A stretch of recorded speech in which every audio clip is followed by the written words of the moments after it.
Here's something that happens in the lateral process more than it should. An attorney has a strong interview. The conversation went well. There was a genuine connection. The firm expressed interest, and then nothing. Days pass, then weeks. The attorney doesn't hear back. They're not sure whether to follow up, how to follow up, or whether following up will make them look desperate. So they wait. And while they're waiting, another candidate, equally qualified, equally interesting, sends a thoughtful follow-up, stays engaged, stays visible. And when the firm makes a decision, that candidate has an edge. Not because they were better, but because they stayed present in the conversation. I'm Andrew Wilcox, legal recruiter since 2003. Today, I want to talk about follow-up etiquette in the lateral process, when to follow up, how to do it effectively, and how to stay on top of the mind without being a nuisance. The first principle of the follow-up is expected, and it's not annoying. So let me be clear about this. Thoughtful follow-up is not desperate. It's professional. Firms expect it. Hiring partners expect it. And when a candidate doesn't follow up after a significant conversation, it often read as a lack of genuine interest. Now, there's a difference between thoughtful follow-up and pestering, and we'll get to that. But the baseline assumption should be that following up appropriately is part of the process, not a violation of it. So within 24 hours of any significant interview or meeting, send a brief follow-up email to the people you meet with. This isn't optional. It's baseline professional courtesy. The structure is simple. Thank them for their time, reiterate your interest, reference something specific from the conversation that resonated with you, and indicate that you're looking forward to the next steps. So here's an example.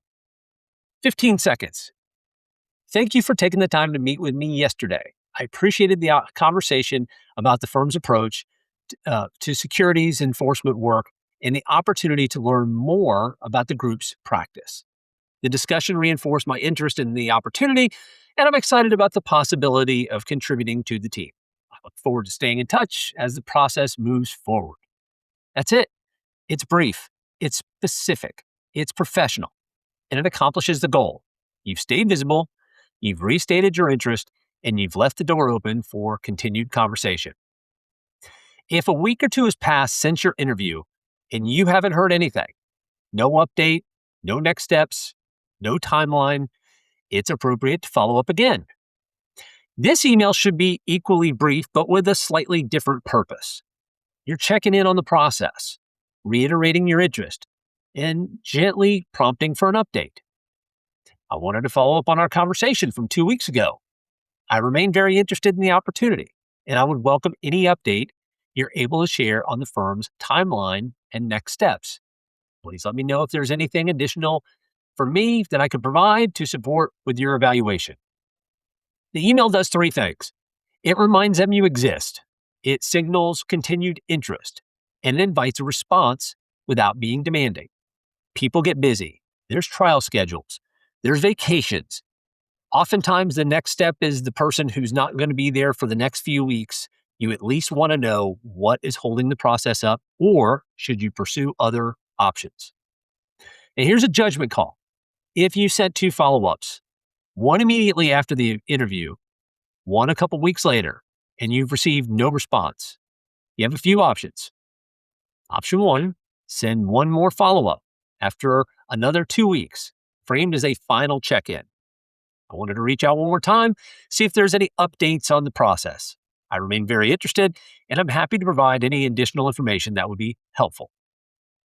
Option 2, if you're working with a recruiter, let the recruiter handle the ongoing follow-up. That's part of our job. It insulates you from the risk of over-contacting the firm directly. I actually have a little bit of fun with it with my law firms. I call it Follow-Up Friday. And that's a great time, if I haven't heard back, to be able to follow up with them and get some additional information. If you followed up multiple times and heard nothing, it's reasonable to conclude that the opportunity is not moving forward and to focus your energy elsewhere. Silence, after a point, is an answer.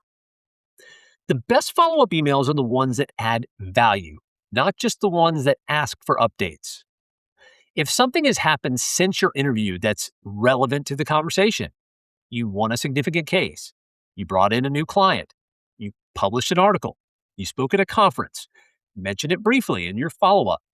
Since we spoke, I wanted to share that I was asked to present at the ABA annual meeting on developments in FCPA enforcement. I thought that may be of interest given our discussion about the firm's international regulatory practice. This kind of follow-up serves double duty. It keeps you on top of mind and it reinforces your credentials. So, if you're in active conversation with multiple firms and you receive an offer from one that requires a response, you need to follow up with the other firms to let them know where you are and to invite them to move forward if they're interested.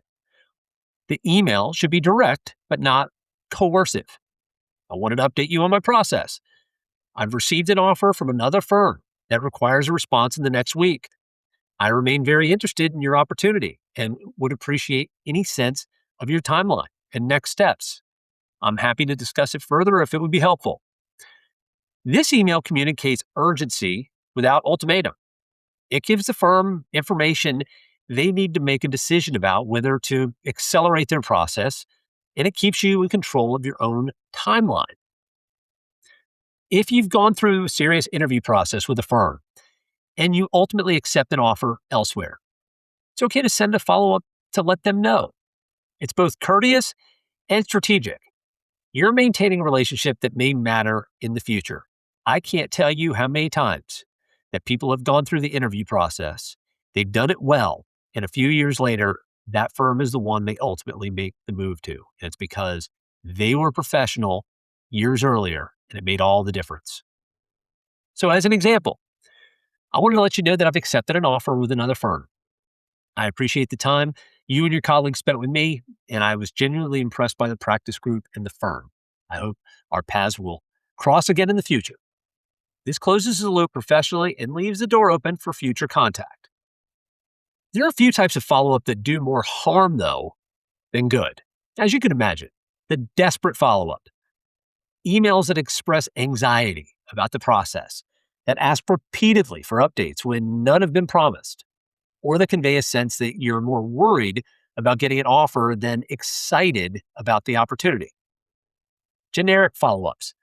Emails that feel copy-pasted that don't reference anything specific from the conversation and that could have been sent to any firm. These don't help you. It's especially in the days of AI. Everybody's tired of the slop. They don't need more of it. It just clutters the inboxes. Overly frequent follow-up. Emailing every few days creates the impression that you're either disorganized, you don't remember that you did follow up, or you're desperate. Give people time to respond before you follow up again. And then a final note on the psychology of follow-ups. And I'm a huge fan, as old-fashioned as it sounds, of handwritten thank you and follow-up notes. It seems like they always end up on somebody's desk and they're very powerful. But with email, it's absolutely still critical to do the follow-ups referencing the conversations. Following up feels, though, uncomfortable for a lot of attorneys because it requires initiating contact without certainty about how it will be received. That discomfort is normal, but it's worth pushing through because the alternative, waiting passively while other candidates stay engaged, is almost always worse. Thoughtful follow-up is a form of professional persistence. It shows that you care about the opportunity, that you respect the process enough to stay engaged, and that you're someone who takes initiative. Those are qualities firms value, so show them. I'm Andrew Wilcox. This has been the Lateral Lawyer Brief. If you'd like to have a confidential discussion about your career goals moving forward, please email me at andrew@wilcox-legal.com. As always, grateful, Andrew Wilcox.